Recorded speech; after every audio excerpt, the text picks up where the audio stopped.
Hello everyone, my name is Richa Sharma and I am working as an English faculty here at RNS Taguru. हमने जो series शुरू करी थी आज उसी को कंटिन्यू करेंगे। पहले हम लोग नाउन और सब्जेक्ट वर्ब एग्रीमेंट डिस्कस कर चुके हैं, जहाँ पे मैंने आपको नाउन ही with respect to subject verb agreement भी एक्सप्लेन किया था, जहाँ पे मैंने आपको बताया था कि एक सब्जेक्ट वर्ब एग्रीमेंट में सब्जेक्ट और वर्ब दोनों एग्रीमेंट में चलने चाहिए। अगर आपका सब्जेक्ट सिंगुलर है, make sure you are picking up the singular verb, but if your subject is plural, make sure you are picking up the plural verb. जहाँ पे मैंने बताया था कि सब्जेक्ट या तो आपका नाउन होगा या प्रोनाउन होगा। नाउन वाली सेक्शन हम कवर कर चुके हैं। आज की इस क्लास में हम देखेंगे प्रोनाउन।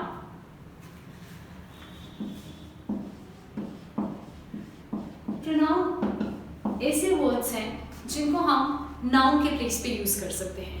नाउन की डेफिनेशन उस टाइम पे मैंने आपको बताई थी, anything which you can touch and which you can feel is a noun. अब ऐसे कोई शब्द जिनको मैं नाउन की जगह पे इस्तेमाल कर सकती हूँ, उन वर्ड्स को प्रोनाउन बोला जाता है। For example, if I am saying Riya is a good girl. अब रिया यहाँ पे मेरा एक नाउन है। अगर रिया को मैं किसी वर्ड से रिप्लेस करना चाहती हूँ, obviously I can replace it with she. She is a good girl. तो ऐसा शब्द जिसको मैं नाउन की जगह पे इस्तेमाल करती हूँ, ऐसे वर्ड्स को प्रोनाउन बोला जाता है। जैसे रिया एक लड़की थी, उसके लिए मैंने शी का इस्तेमाल किया। कोई लड़का होता, उसके नाम की जगह मैं यूज कर लेती ही का। कोई अगर ऑब्जेक्ट होता, उसकी जगह मैं इट का इस्तेमाल कर लेती। Based on that, we have different types of pronoun. I hope आपको समझ आ गया कि pronoun actually होता क्या है। तो आगे बढ़ते हैं, that is types of pronoun. Types of pronoun में सबसे पहले हमारे पास है subjective या nominative pronoun.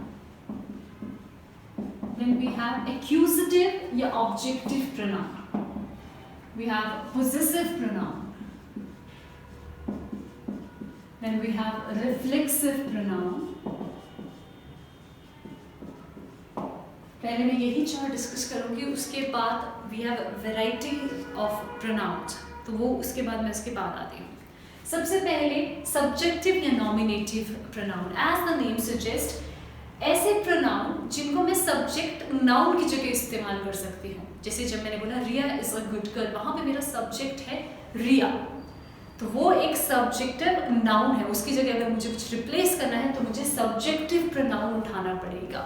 जैसे ही, शी, इट, दे, यू, ये सारे हमारे सब्जेक्टिव प्रोनाउन्स हैं। जिसको मैं ऑब्जेक्ट की जगह यूज करूंगी वो एक ऑब्जेक्टिव प्रोनाउन होगा। For example, she likes you. She likes you. She यहाँ पे मेरा सब्जेक्ट है, जिसकी जगह मैंने एक सब्जेक्टिव प्रोनाउन उठाया है इस कैटेगरी से।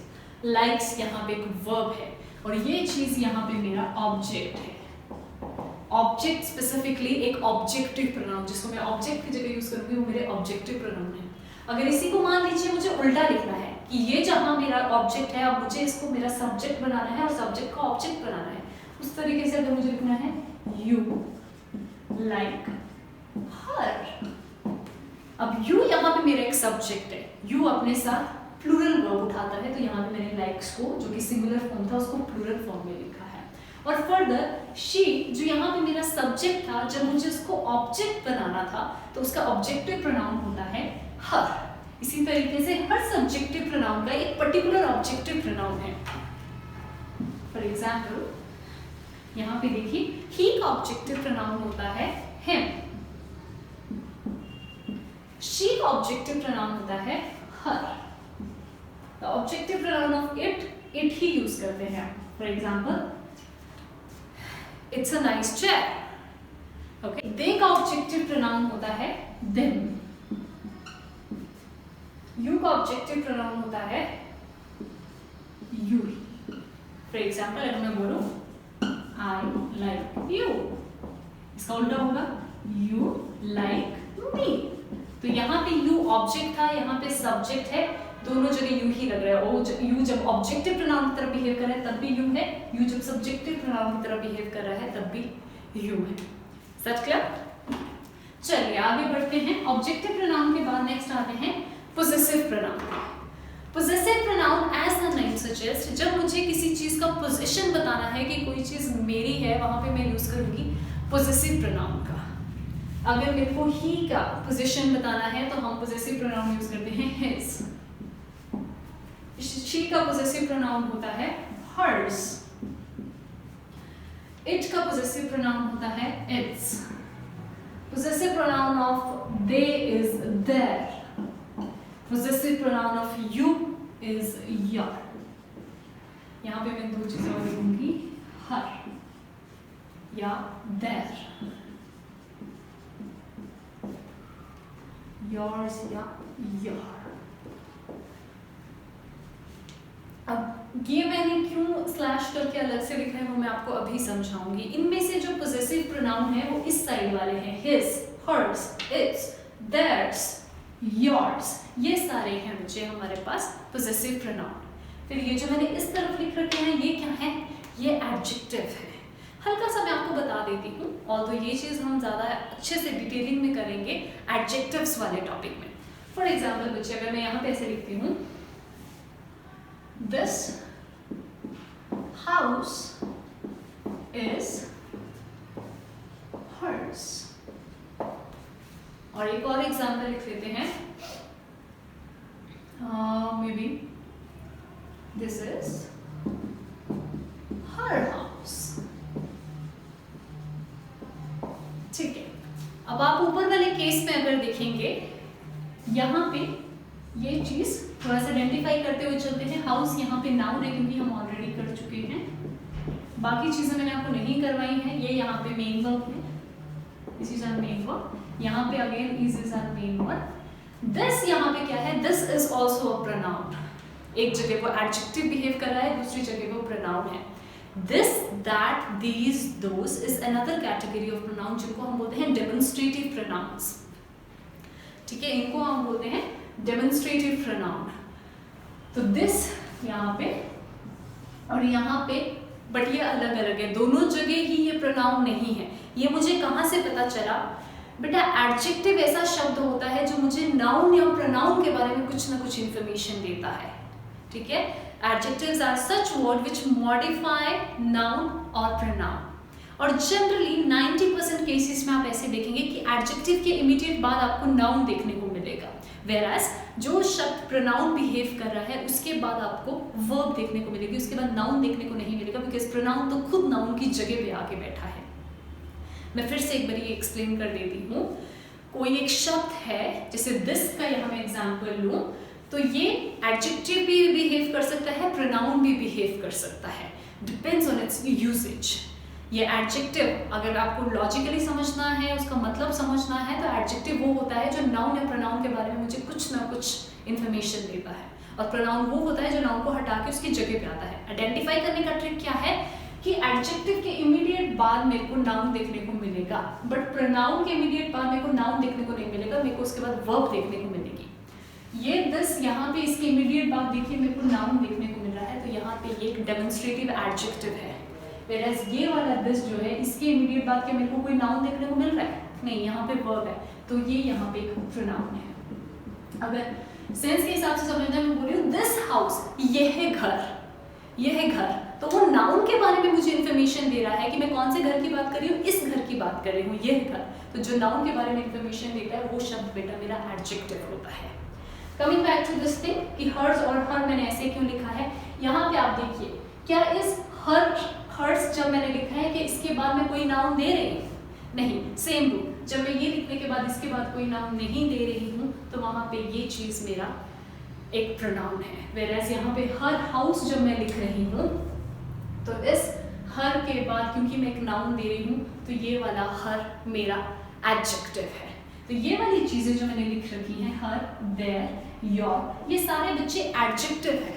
एडजेक्टिव मतलब ये मेरे को नाउन या प्रोनाउन की विशेषता बताएंगे, और इनके साथ मेरे को इमीडिएट बाद एक नाउन देखने को मिलेगा, बट प्रोनाउन के बाद मुझे नाउन देखने को नहीं मिलेगा।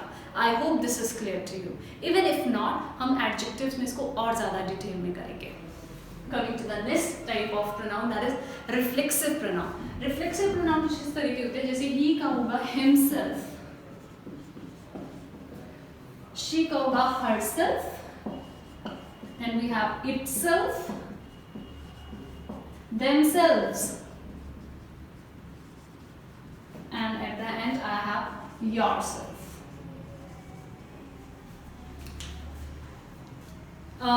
रिफ्लेक्सिव प्रोनाउन हम जनरली किसी चीज को रिफ्लेक्सिव प्रोनाउन और एक और टाइप ऑफ प्रोनाउन होते हैं एम्फेटिक प्रोनाउन. दोनों एग्जैक्टली सेम होते हैं, रिफ्लेक्सिव और एम्फेटिक प्रोनाउन. बट हमें कहाँ पता चलेगा कि कहाँ पे हमारा हिमसेल्फ रिफ्लेक्सिव प्रोनाउन है और कहाँ पे एम्फेटिक प्रोनाउन है? इसको पहचानने का भी मैं आपको एक ट्रिक दूंगी.